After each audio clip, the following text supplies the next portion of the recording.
সুন্দর একটা ছাগল, এটা কি খাসি নাকি? সুন্দর তো ভাই আমি বললে হবে না ভাই, কাস্টমারের চোখে বা দর্শকের চোখেও সুন্দর লাগা লাগবে ভাই না ভাই? দর্শকের চোখে কি যেটা ভালো আমারও চোখেও লাগবে, দর্শকের চোখেও লাগবে। এর যে কালারটা ভাই, এটা নিজে আল্লাহ নিজে প্রদত্ত ভাই, আল্লাহ ছাড়া এরকম সুন্দর কালার ভাই করা সম্ভব এখানে না। কয়েকটা জিনিস ভালো লাগছে, এক পিসের ডাউন, পিসের নেজ।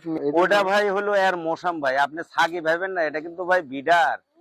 বিডার। জি ভাই, এই জন্য এই ডিজাইনে আছে ভাই। আচ্ছা 5.5 মাসের মতো বয়স ভাই, চাইলে তো অনেক চাওয়া যায়, কিন্তু ওরম তো চাওয়ার অভ্যাসও নাই বা চাইও না। হুম। এটা ভাই দাম নিব মাত্র 18,000 ভাই। কে ভাই? ভাই বলেন। এটা খাসি না পাঠা? ভাই এর চেহারা স্রোত দেখলে হ্যাঁ। সবাই বলবে পাঠা। 100 না পার্সেন্টে কম আছে ভাই, কাস্টমার এটা বিবেচনা করবে। তাহলে এটা কি খাসি না? জি ভাই, এটা খাসি, একটু বড় করে ভাই একে খাসি করা হয়েছে। এই যে তো বড় একটা খাসি ভাই, এখনো দাঁতে নেই ভাই। দাম বলা যাবে না ভাই, একদম 24,500 ভাই। 24